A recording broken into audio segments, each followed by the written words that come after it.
Today I will be teaching you how to draw this. The tips that I will be giving in this video are not only useful for cats, but for all sorts of pets with long fur. If you really like animals and you want to learn how to draw them, then this video is for you.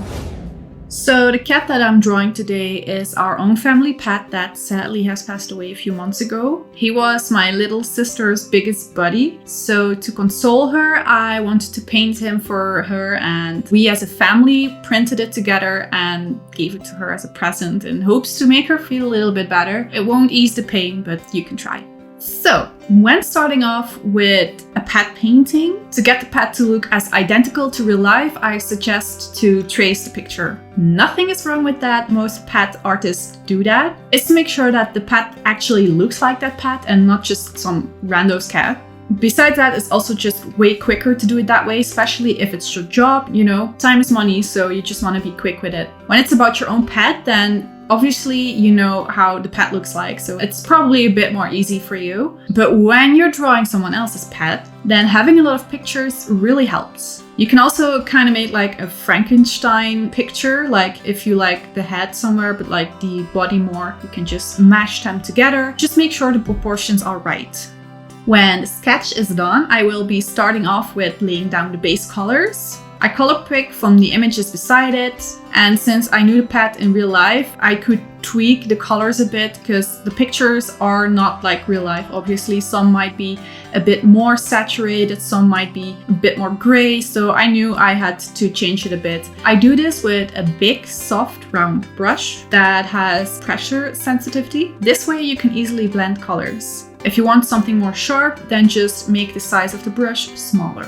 You can also blend colors by brushing it with the soft round brush, then color picking it in between the two that you have, and then color it, color pick, color it, color pick. And this way you can blend the outside. I sometimes do that too, because sometimes just with the brush it just doesn't do enough. Now that I have the base colors laid down, I will be adding in some inspiration pictures. I really love these art styles. They are like the ultimate goal for me when it comes to pet pictures. So yeah, I want to look at it a lot and analyze it, and that's why I put them on the canvas with me. I'm adding in a little bit of details. It's still the same brush, I just made it smaller. Also, I'm not like too worried that I will copy it too much, because obviously copying a different artist, that's not really what you want to do. But I'm not worried about that, because I feel like whenever you have something as inspiration, you always add in your own touch. Right now, I don't have enough of the knowledge on how they draw it. If I see something and I don't quite know how to do it, I will just keep trying, and maybe I will find something else that I will like and I will implement that. That's also kind of how you get your own art style. And then the neck, the truly long fur, the part that you all have been waiting for. Honestly, I don't know what I'm doing. No, but okay. What I have learned throughout the years is that it's easier to see the hairs as like a group instead of individual hairs. Let me try to explain, okay? If you look at this picture, you can clearly see the shape of how the hair falls, but you cannot see the individual hairs. You just see clumps of it. So I try to mimic that, and I also try laying it down without looking too much at the reference picture. I've found that I would get too stuck on how it's supposed to look, and sometimes things in a picture don't work when you're drawing, so you don't have to 100% copy it. And you know, later we will be adding individual hairs, but it just won't be every single hair. It just will be way less where we just feel that it's right, you know, or sometimes in a picture you can see a bit of hairs, especially like around here if it has a rim light. So the clumps, I get those by drawing like a flowy shape and the way that I want the hair to go, and then I go back with the color beneath that, so it's probably a darker color, and then I kind of erase it, like to make the shape more organic instead of like one thickness of the line. So I just kind of make it more flowy.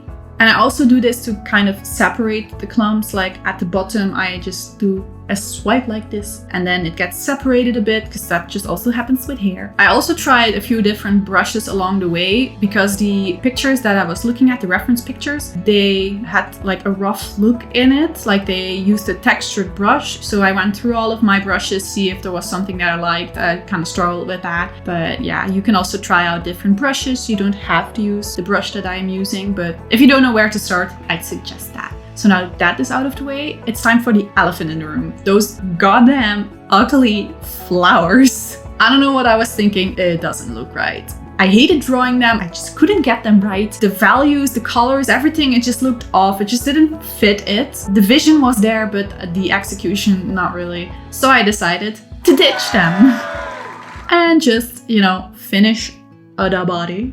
So with the examples that I have, I noticed they put less details in the body, and sometimes the body even kind of blends in with the background color. And I really like that, so that's what I was trying to do. I also added some sparkles to make it pretty. You can also play with the contrast, with the colors, stuff like that. I always do that at the end of the drawing. I just go in and edit the contrast, like I said, and the hues and stuff like that, see what looks better. Also, don't forget the color dodge, you know, like Ross Strauss once said, it's color dodge time. Use the color dodge tool to add some oomph to certain parts of the drawing, like for example, the eyes. And that's it.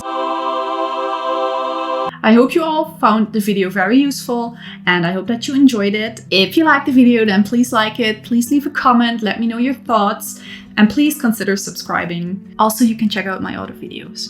Please check out my other social media linked down below. If you like gaming, which you might do, I also stream sometimes.